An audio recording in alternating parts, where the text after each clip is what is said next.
this video, I'm taking you deep into the forgotten corners of southern Nevada, to places that time has left behind.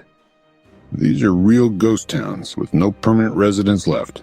Some are easy to reach with a regular vehicle, while others demand a bit more effort and caution. One thing I'd recommend: avoid visiting these places during the scorching summer or freezing winter months. I'm filming in October 2024. Perfect weather to explore. Let's get started. Stop number 1. Nlock. Population 0. We're kicking off our ghost town journey with Nlock, which interestingly is just Colvin spelled backwards. Sitting at an elevation of around 6,100 feet, this place saw a gold discovery in 1907, which led to the rise of a small but lively mining camp. At its peak, about 1,000 people lived here, just enough to support a single saloon, a post office, open from 1940, 1943, 1943, 1943, and a few other essential structures. I'm driving a Chevy Equinox, and the dirt road leading here wasn't bad at all. What fascinated me most was a 120-foot-long trestle bridge that's still intact. Although trains no longer run through here, the original rails remain in place. A warning sign reminded me that rattlesnakes could be nearby. I didn't see any, but I wasn't about to risk it solo either. Stop number 2, Blair. Population 0. Just a short drive from Nlock is Blair, another abandoned mining town founded in 1906 by the Pittsburgh Silver Peak Gold Mining Company. Blair was built to support a 100 stamp mill, the largest of its kind in Nevada at the time. Today, the ruins are nothing short of stunning. One of the remaining buildings appears to be the old hotel. There's a clear layout of what used to be the brewery, laundry, and saloons. Back in its prime, around 700 people lived here. The post office operated between 1906 and 1915. By 1920, the town had already started to fade away. If you're planning to visit, it's super easy. Only 1 mile of gravel off the main highway. Just watch out in winter, as snowfall can make the area tricky to access. Stop #3. Kale. Population 0. Kale is one of the easiest ghost towns to visit on this list. It's located right at the junction of US Route 6 and US Route 95. In the 1940s, a gas station was moved here from a nearby location, and that became the new hub of the town. Everything shut down in 1993, and since then it's all been abandoned. You'll see old motel rooms, a cafe, and remnants of what once served as a pit stop for travelers. Sadly, a fire in 2006 destroyed a number of the buildings, and what remains is slowly being reclaimed by the desert. Still, it's a peaceful and scenic place to explore, perfect for a quick stop. If you're watching this video, drop a comment and let me know where you're watching from. I'm visiting from Saskatchewan, and this time of year is just right, not too hot, not too cold. Stop #4, Bonnie Claire.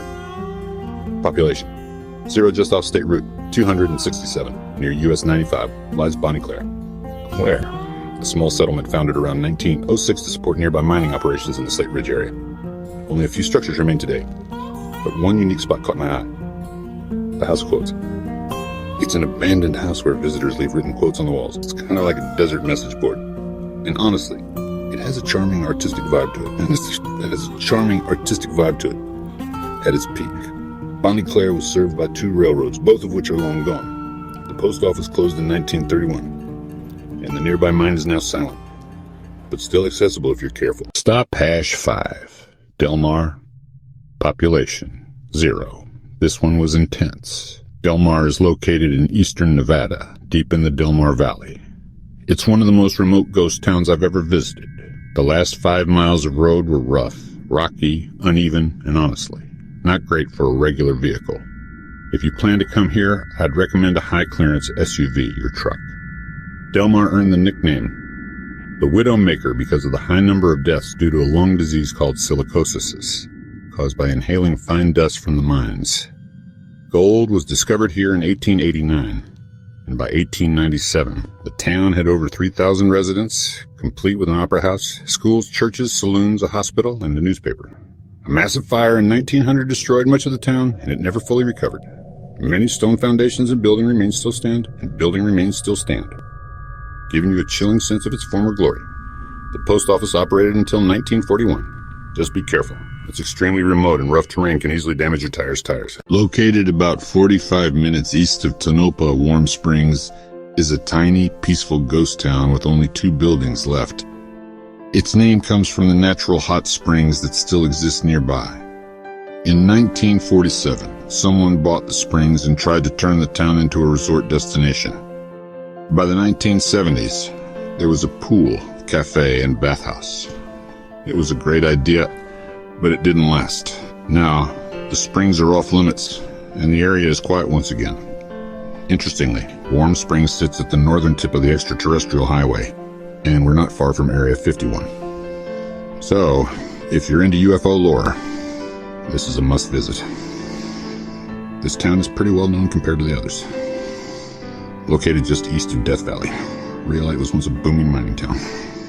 At its peak in 1907, it had somewhere between 5,000 to 10,000 people, complete with electricity, running water, phones, hospitals, schools, and even an opera house.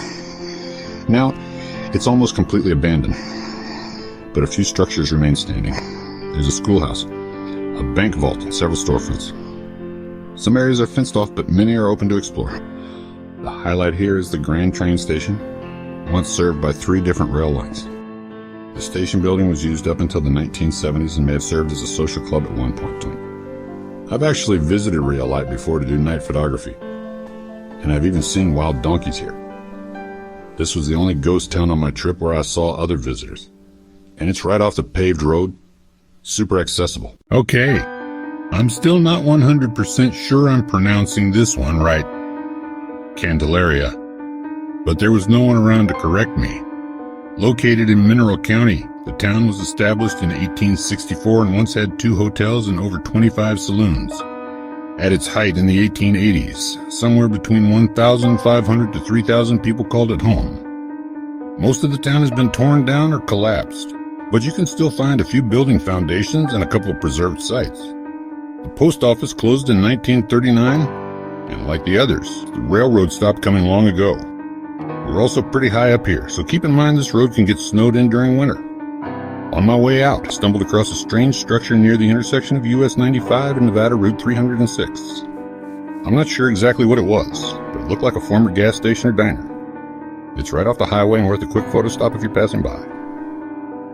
If you know of any ghost towns in Nevada that I missed or should visit in the future, please let me know in the comments. I've also made a separate video on ghost towns in northern Nevada, so be sure to check that out on my channel. Thanks for watching, and as always, travel safe.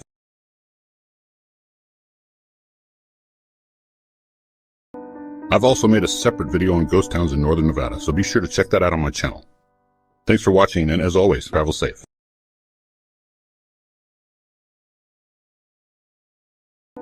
I've also made a separate video on ghost towns in northern Nevada, so be sure to check that out on my channel.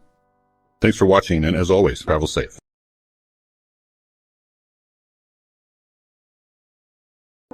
I've also made a separate video on ghost towns in northern Nevada, so be sure to check that out on my channel.